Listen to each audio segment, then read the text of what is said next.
The metal ladder creaked under my boots as I climbed toward the abandoned fire tower. Each rung sent echoes through the Oregon wilderness below.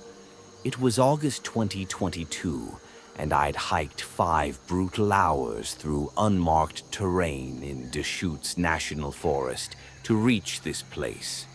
The tower looked ancient, paint peeling like dead skin, but the structure felt solid enough when I tested the support beams. At the top, the view stretched endlessly in every direction. Nothing but dense forest for miles. No roads, no buildings, no signs of civilization. Just me in the wilderness.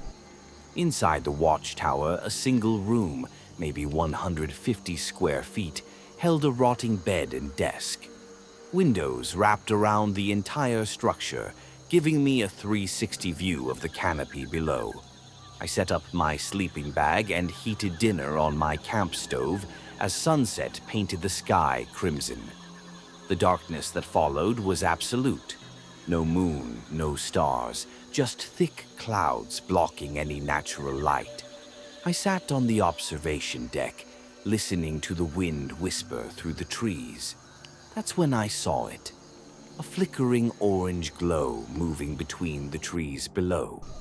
Not the steady beam of a flashlight, but something that danced and wavered like flame. A torch, maybe.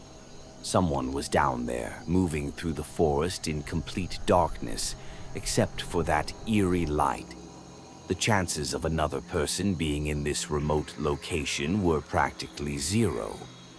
There wasn't even a trail to get here.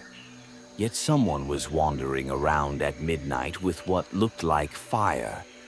I watched the light weave between tree trunks for maybe 20 minutes before it disappeared behind a ridge. I stayed outside another hour, but the light never returned. The cold wind finally drove me inside. As I stood to head in, movement caught my eye. A figure stood at the base of the tower, perfectly still in the clearing below, looking up at me. "Hello," I called out, my voice swallowed by the night. No response, just that motionless silhouette staring upward. After what felt like an eternity, the figure raised one hand in a slow wave, then turned and melted back into the forest. No flashlight, no sound, just gone. Inside my sleeping bag, I told myself it was just another hiker checking if the tower was occupied. But sleep came hard with the wind rattling windows and wooden beams groaning beneath me. I woke to silence. The wind had died completely, leaving the forest eerily quiet. Then I heard it, the soft metallic creak of the ladder outside. Someone was climbing up. I sat up, heart hammering as the creaking grew louder and faster. Grabbing my backpack, I crept onto the observation deck just as the sound stopped. I peered around the corner at the ladder opening. Empty. I leaned over the edge and looked down. Nobody there. Confusion turned to terror as footsteps suddenly thundered around the walkway behind me. A dark shape rushed past the windows on the opposite side. I didn't hesitate. I swung onto that ladder and climbed down as fast as my shaking hands would allow. Halfway down, a head appeared above me, silhouetted against the faint starlight that had finally broken through the clouds. I hit the ground running and plunged into the forest, using my GPS and flashlight to navigate back to my car.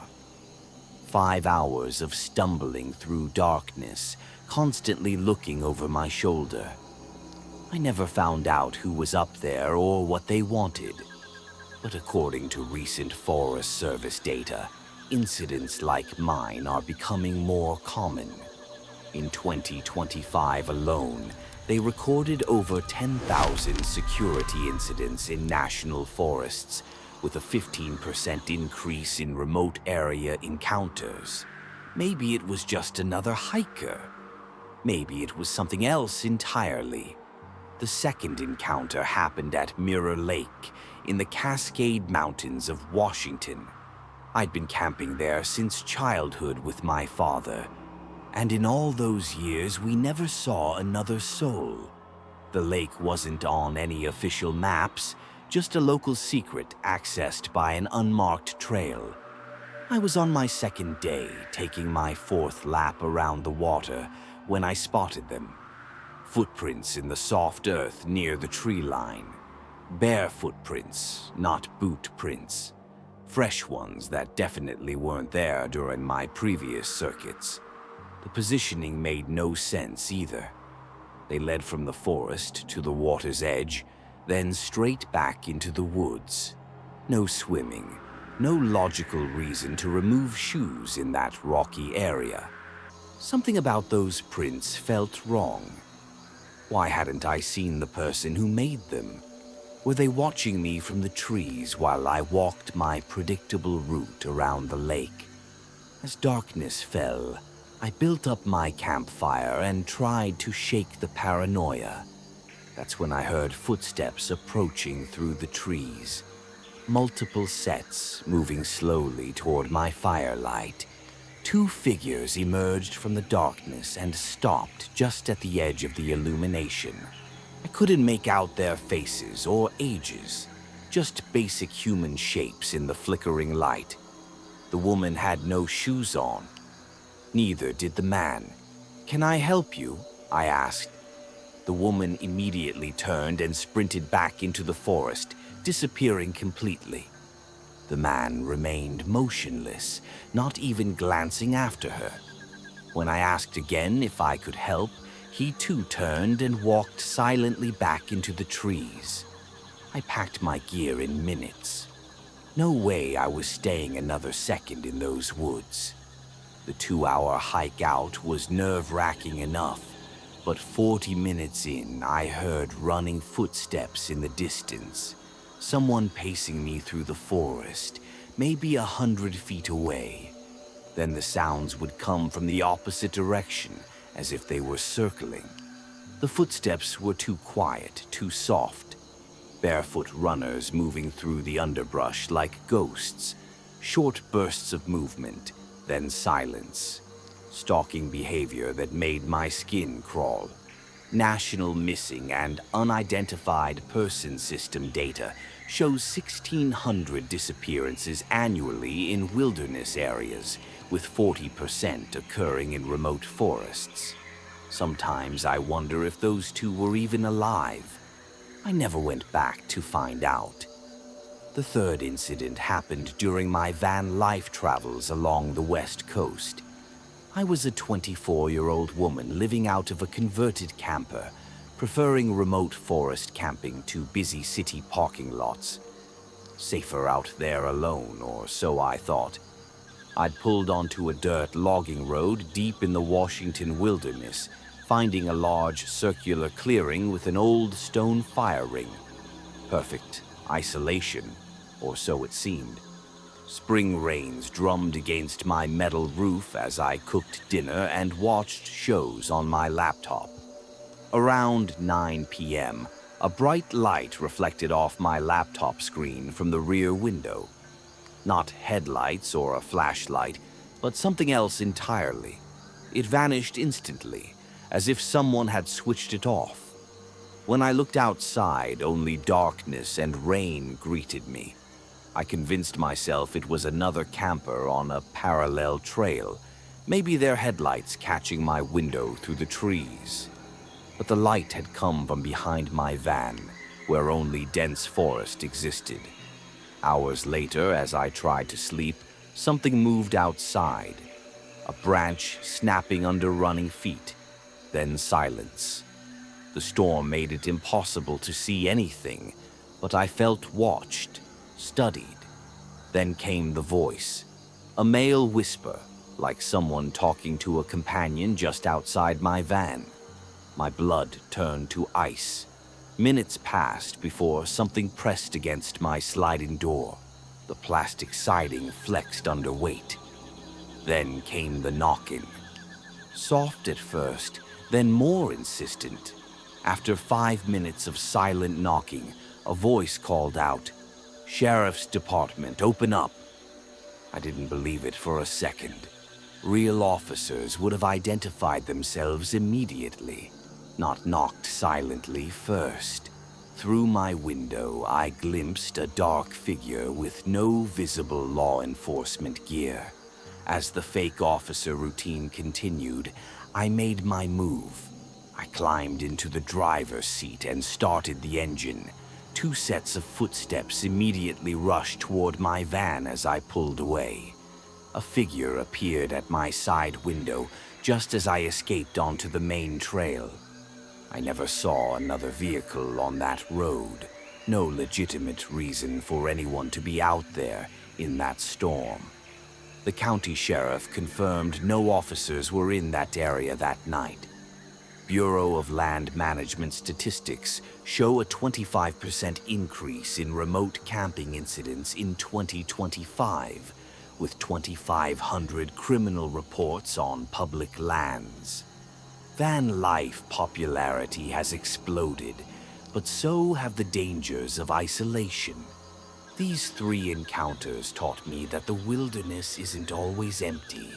Sometimes what we find in the deepest, darkest corners of the forest is far more terrifying than any urban nightmare. The isolation we seek for peace can become a trap when the wrong people find us first. Forest Service data reveals that 40% of wildfires are now detected by the public in remote areas, highlighting just how alone we really are out there. When something goes wrong, when someone with bad intentions finds your campsite or climbs your tower, you're truly on your own. The statistics don't lie. Remote area incidents are increasing as more people seek solitude in the wilderness. But sometimes, in our search for isolation, we discover we're not as alone as we hoped. And sometimes that discovery can change everything. Next time you're planning that solo camping trip or remote hiking adventure, remember these stories. The wilderness holds many secrets, and not all of them are meant to be discovered. Stay safe out there, trust your instincts, and never ignore that feeling that you're being watched. Because, in the deepest parts of the forest, you just might be, the platform. One room, maybe 150 square feet, with rotting windows and a decaying cot. The sunset view was breathtaking, endless forest stretching to every horizon, not a single road or building visible. As darkness fell, clouds swallowed the moon. I sat on the platform edge, absorbing the silence. Then, around 11:30, I spotted something below. An orange flickering light moving between trees. Not a flashlight, but something primitive, like a torch. Who travels remote wilderness at night with fire instead of modern gear? The light danced through the forest for maybe 20 minutes before vanishing behind thick timber. I waited, watching, but it never reappeared. The wind picked up, so I stood for one last look before heading inside. That's when I saw him. A figure stood in the clearing below, staring directly up at me. "Hello," I called out, my voice echoing off the trees. No response. Just this eerie 15-second stare down before he raised his hand, not waving, more like acknowledging something unspoken. Then he turned and walked into the woods without any light source. I convinced myself it was just another hiker checking if the tower was occupied, but sleep came hard with wind rattling windows and wooden beams creaking beneath me. I woke to complete darkness and dead silence. The wind had stopped. Then I heard it. The soft metal creak of the ladder. Someone was climbing up. Each step sent a groan through the hinges, getting louder, faster, more urgent. I grabbed my pack and crept onto the platform just as the creaking suddenly stopped. I edged around the walkway and peered down at the ladder entrance. Nobody there. Heart hammering, I leaned over the rail and looked down the full length. The ladder was empty. Then footsteps exploded around the platform behind me. A dark figure rushed between the windows on the opposite side. I didn't hesitate. Straight onto that ladder and down as fast as my shaking hands could manage. Halfway down, I saw a head peer over the edge above me. I hit the ground running and disappeared into the forest. My GPS and flashlight saved my life that night. 4 hours of terrified hiking through unmarked terrain, constantly checking over my shoulder, until I reached my car and drove away without looking back. The second story takes place when I was 15 years old. I'm an only child and live with my mom and dad in a decently sized home. It was a rainy Saturday night sometime in May, during one of the last weekends before summer started. I have several medical conditions that make my life difficult. I get frequent panic attacks, faint easily, and struggle with breathing at times. I'm also one of those people who needs complete and total silence to fall asleep. Even a small fan is enough to keep me awake all night. People always tell me they love the sound of rain and that it helps them fall asleep, but it does the exact opposite for me. It doesn't rain often where I'm from, but every now and then we get these insane downpours that keep me up all night. It was late, sometime well after midnight, when I accepted the reality that I wasn't going to sleep anytime soon. So I got out of bed and thought about ways I could expend some energy. Eventually, I decided to go for a little walk in the rain. This wasn't the first time I had done that. Walking in the rain was actually something my parents encouraged when I couldn't sleep. We live in a very safe residential area, and there's a huge public park that borders our house, so being out late isn't dangerous at all. Plus, the park is very well lit, which is another reason I've always felt comfortable walking there late at night. I put on a rain jacket, quietly walked downstairs, and stepped outside without bothering to bring an umbrella. I purposely didn't bring my phone because I knew myself well enough to know that a phone screen was only going to keep me up longer. It was oddly peaceful outside. I've always been drawn to nature, and seeing all the trees gently swaying in the wind with raindrops streaming down their branches was exactly what I needed. After about 20 minutes, I started feeling myself getting tired, which was a good sign. I turned around and started walking back toward my house, figuring I would be able to fall asleep by the time I got home. As I was cutting through the park, I glanced toward the road and saw something strange. There was a long black object lying flat in the middle of the street. At first, I thought it was an oddly shaped garbage bag or something like that, but the more I looked at it, the more I realized what it actually was. It was a person lying there in the middle of the street. They were face down, from what I could tell. I felt a sick feeling bubbling up in my stomach. The only thought bouncing around my brain was the likely possibility that they had been hit by a car and were injured or worse. There was no other logical reason why someone would be lying motionlessly in the street, especially while it was raining. As much as my gut told me to keep my head down and continue walking, I felt like I had to do something. My parents raised me a certain way. If I see a person in need, I have to help them. So, against my instincts, I started approaching the person in the street. As I got closer, I was able to make out what they were wearing: black pants and a dark plaid shirt. Definitely not the type of clothing someone would wear during heavy rain. Judging by the clothing, it appeared to be a man. But that's what I had already assumed.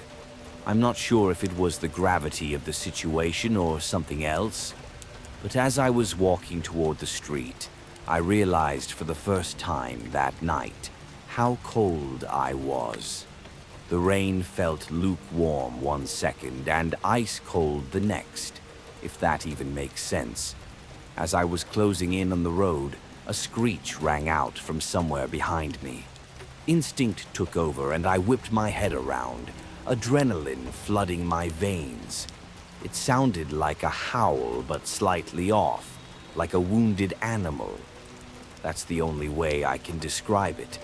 A quick scan of the tree line revealed nothing. The sound must have come from deeper in the park, meaning there was no immediate danger. Still, the sheer strangeness of it all had my heart racing. I had never heard anything like it before, and the lack of an explanation triggered a feeling of pure fear. But that feeling was about to get 1,000 times worse, because when I turned back around and faced the street, that person wasn't lying down anymore. They were sitting perfectly upright, staring directly at me. In that moment, everything started fading and my vision narrowed. The only thing keeping me from passing out right there was the muffled sound of raindrops pattering all around me. Before I could react, that person stood up and started sprinting toward me with a twisted, manic grin on his face. What made it worse was that he was clutching a sharp, metallic object that glinted menacingly in the park lights. Up until that moment, I didn't know what it meant to truly fear for your life. I snapped out of my haze and ran as fast as I could in the opposite direction. As soon as I started running, I heard him bellow at the top of his lungs, "I've got you now. You're not getting away." The wet grass made it impossible to run at full speed, but my one saving grace was that whoever was chasing me would have to deal with the same conditions. I didn't want to lead him to my house, so I ran toward the trees, hoping I could lose him in the park. That's where the screech had come from, I know, but I didn't have another choice. I didn't look back once. I just ran like my life depended on it, and considering how insanely dangerous that guy looked, I think my life actually did depend on it. I ran toward the densest part of the park, hoping I would be able to hide before he caught up to me. I didn't even know if he was still chasing me, but I didn't care. Part of me felt like if I stopped running, the fear would catch up to me and I would pass out immediately. I made it into the woods, and right when I was about to throw up from exhaustion, I ducked behind a tree and tried to catch my breath. I looked behind me and there was no one, or at least no one I could see. The only thought on my mind at that point was how I was going to get home safely. I didn't feel comfortable moving, so I waited there for at least 20 minutes before finally stepping out from behind that tree. I took the long way home, going around the back side of the park and through another section that brought me out a few streets away from my house. No one followed me.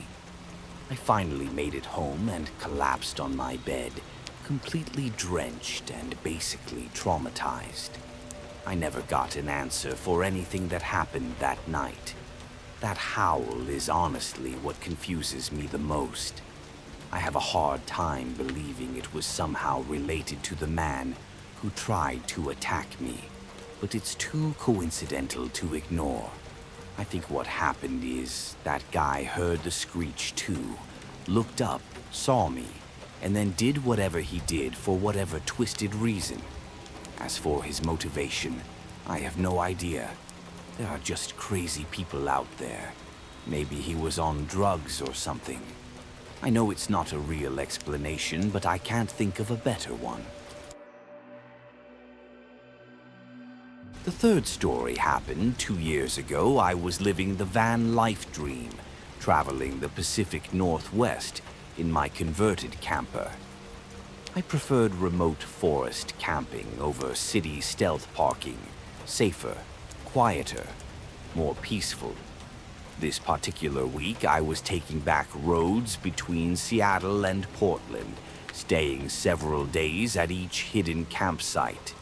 I found a perfect spot down a forgotten dirt trail in Washington's Olympic National Forest. Multiple pull-offs, but all empty. The trail dead-ended at a large clearing with a stone fire ring, completely surrounded by towering evergreens. I parked my van and settled in for what I thought would be a peaceful evening. Spring in Washington means constant rain, so I kept my side door cracked for fresh air while cooking dinner on my propane stove. Around 8:15, just after sunset, a light reflected off my laptop screen from the rear window. Before I could turn around, it switched off. Not moved away, but deliberately extinguished. I looked out, but saw only darkness and heavy rain. Maybe another camper's headlights finding their way through the trees, though the light had come from deep forest, not the access road. I went back to my show, occasionally checking windows, but the drumming rain on my metal roof made it impossible to hear anything clearly. Around midnight, I turned off everything and tried to sleep. The rain intensified, bringing thunder that made the van shake. 2 hours later, through all that noise, I heard something move outside, like someone running and kicking a branch. Then silence. I peered through the window cover, but couldn't see the ground in the pitch darkness. Something felt wrong, like eyes were staring back at me from the void. I closed the cover and sat in my bed, heart racing. Then I heard a voice, male, loud whisper, like he was talking to someone else nearby. I sat frozen, too terrified to look outside again. They already knew someone was in the van, which made everything worse. 3 minutes of silence, then something pressed against my sliding door. The sound of bending plastic, like someone leaning their full weight against it. Then came the knocking. Knock. Pause. Knock. Pause. I stayed silent, hoping they'd think the van was empty, but the knocking continued every few seconds for 5 agonizing minutes. No words. Just persistent knocking in the pouring rain. Finally, a voice. Sheriff's Department, open up. I didn't believe it for a second. Real officers would have identified themselves immediately, not knocked anonymously for 5 minutes first. They kept calling out different variations. Police, open the door. County Sheriff, we need to speak with you. All desperate attempts to get me to unlock that door. I lifted the window cover slightly and saw a dark figure by the door. No uniform, no official gear visible in the dim light. This was about to get very bad. I slipped into the driver's seat and turned the ignition. 2 sets of footsteps immediately ran toward the front of the van. A figure appeared at my driver's window just as I started pulling out. The van didn't get stuck, thank God, and I made it onto the trail. As I drove away, I never saw another vehicle anywhere on that road. No police cars, no campers, nothing. Whatever those people wanted, they'd hiked in on foot and had no legitimate reason to be there. I filed a report with the county sheriff, who confirmed no officers were in that area that night. Bureau of Land Management statistics show a 25% increase in remote camping incidents in 2025, with 2,500 criminal reports on public lands.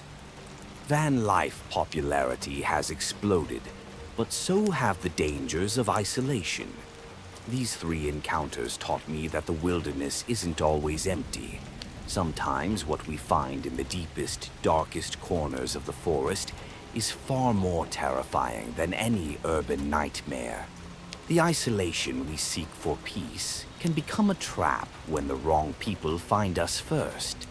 Forest Service data reveals that 40% of wildfires are now detected by the public in remote areas, highlighting just how alone we really are out there. When something goes wrong, when someone with bad intentions finds your campsite or climbs your tower, you're truly on your own. The statistics don't lie. Remote area incidents are increasing as more people seek solitude in the wilderness. But sometimes, in our search for isolation, we discover we're not as alone as we hoped. And sometimes that discovery can change everything. Next time you're planning that solo camping trip or remote hiking adventure, remember these stories. The wilderness holds many secrets, and not all of them are meant to be discovered. Stay safe out there, trust your instincts, and never ignore that feeling that you're being watched. Because in the deepest parts of the forest, you just might be.